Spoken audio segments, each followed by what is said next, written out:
کسی میدونه شیخ جابر الاحمد الصباح کیه؟ پادشاه کویت. آفرین. جابر الاحمد الصباح یک کتابی داره به نام آن روزها. آن روزها میگه زمانی که جنگ ایران به عراق به پایان رسید، ما به مناسبت گرامی داشته صدام در بغداد یه جشنی برپا شد که از 27 کشور عربی افریقایی حضور پیدا کردن.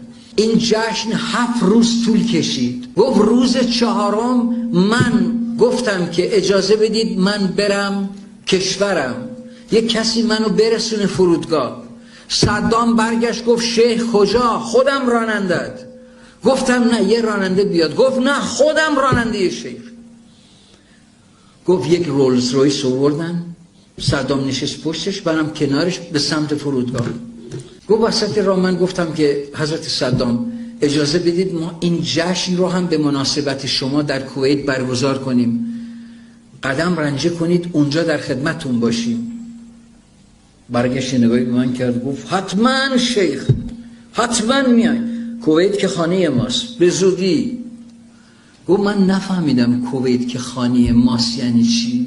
7 ماه بعد صدام کوبید به سمت کویت که کویتو بگیره. همون شب اول همین شیخ جابر پناهنده شد به کجا؟ عربستان. آمریکا به 11 کشور اروپایی وارد منطقه شدن. این جنگ 1 سال به 7 ماه طول کشید. اینو میخوام به شما بگم. خبرنگار مجله لکسپرس فرانسه در مصاحبه با صدام ازش میپرسه جناب صدام این جنگ 1 سال و 7 ماه طول کشید، در این 1 سال و 7 ماه شما حتی برای 1 ساعت لباس رزم نپوشیدی، اما در 8 سال نبرد با ایرانی ها حتی 1 ساعت لباس رزم از تن در نیاوردید. چرا؟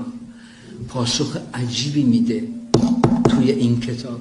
میگه من در این 1 سال و 7 ماه حتی 1 مرد روبروی خودم ندیدم و در 8 سال نبرد با ایرانیان جز مردترین مردان روزگار کسی روبروی من نبود.